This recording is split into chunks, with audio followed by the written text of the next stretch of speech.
to enforce this rule of law, we have a judicial system that consists of the mechanism of courts that a citizen can approach when a law is violated. As an organ of the state, the judiciary plays a crucial role in the functioning of India's democracy. It can play this role only because it is independent. What does an independent judiciary mean? Is there any connection between the court in your area and the Supreme Court in New Delhi? What is the role of the judiciary? Courts take decisions on a very large number of issues. They can decide that no teacher can beat a student, or about the sharing of river waters between states, or they can punish people for particular crimes. Broadly speaking, the work that the judiciary does can be divided into the dispute resolution, judicial review, upholding the law, and enforcing fundamental rights.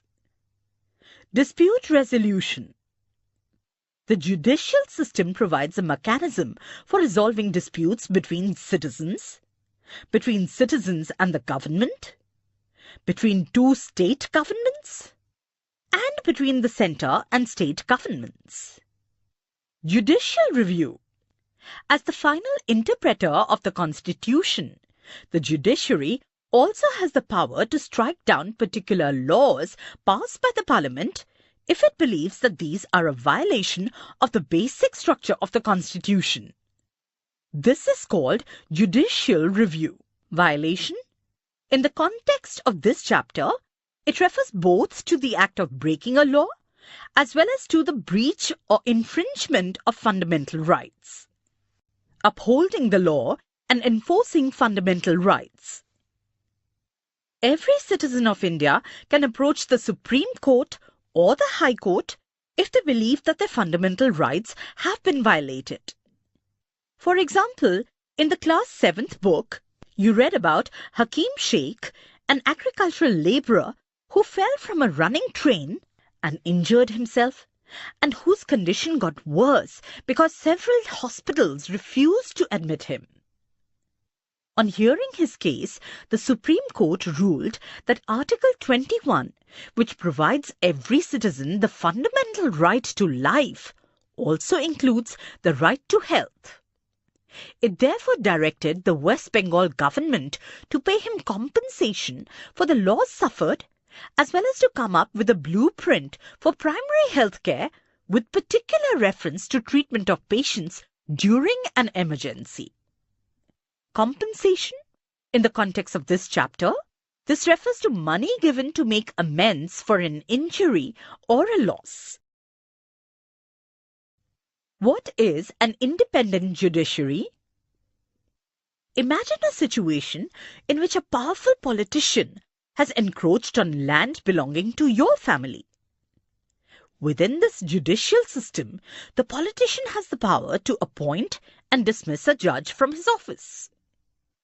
When you take this case to court, the judge is clearly partial to the politician. The control that the politician holds over the judge does not allow for the judge to take an independent decision.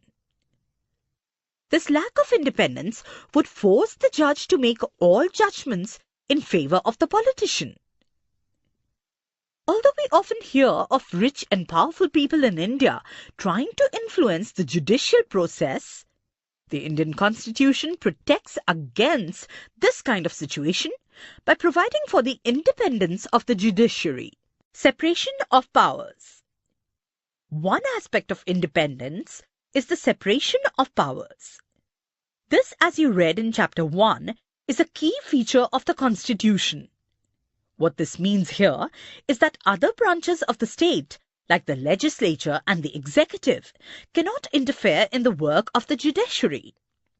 The courts are not under the government and do not act on their behalf.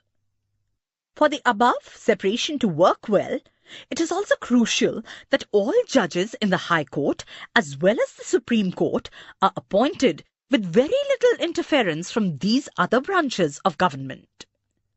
Once appointed to this office, it is also very difficult to remove a judge. Role of judiciary. It is the independence of the judiciary that allows the courts to play a central role in ensuring that there is no misuse of power by the legislature and the executive. It also plays a crucial role in protecting the fundamental rights of citizens because anyone can approach the courts if they believe that their rights have been violated.